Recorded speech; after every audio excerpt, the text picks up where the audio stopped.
नमस्कार मंडळी. बघितलं ना, इथं पण आपल्यासारखा हात दाखवला की बस थांबते की. चला वर या, मधल्या पुढे सारखा. मावशी पिशवी उचला. दादा उठ की, आजींना बसू दे. तिकीट तिकीट तिकीट, पुढे बोला.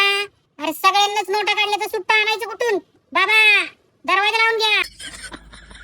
असं म्हणायला इथल्या बसला कंडक्टरच नाही. आता तुम्ही म्हणाल कंडक्टर नाही तर तिकीट कोण काढणार? तर इथं हे मशीन असतं, त्याला तुमच्या पासाचं कार्ड टॅप करायचं. हा पास महिन्याचा किंवा थोड्या प्रवासाचा पण असतो. पास नसेल तर बँकेचं कार्ड वापरून बसमध्येच तिकीट मिळतं.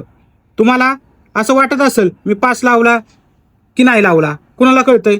तर अधूनमधून असे तिकीट चेकर अचानक येतात आणि आपल्याकडे चालू पास आहे की नाही चेक करतात. जर पास नसेल आणि असून पण आपण टॅप केला नसेल तर 10,000 रुपये दंड होतो. त्यामुळे नेहमी लक्षात ठेवायचं, बिना पासाचा प्रवास करायचा नाही. आता बसमध्ये चढला, पास लावला, पण उतरायचं कसं? तर या स्क्रीनवर पुढच्या स्टॉपची नावं येतात. Propera parada. Rambla Prim Pallars. आपला स्टॉप यायच्या आधी हे बटन दाबलं की पुढच्या स्टॉपला ड्रायव्हर बरोबर गाडी थांबवतोय बघा. आता अजून एक गंमत सांगतो. उठ की, माझी सीट आहे. मी खिडकीतनं रुमाल टाकला होता असं म्हणायला इथल्या बसच्या खिडक्याच उघडत नाहीत. तुम्ही पण असाच रुमाल टाकून सीट पकडली असेल तर कमेंट करून नक्की सांगा.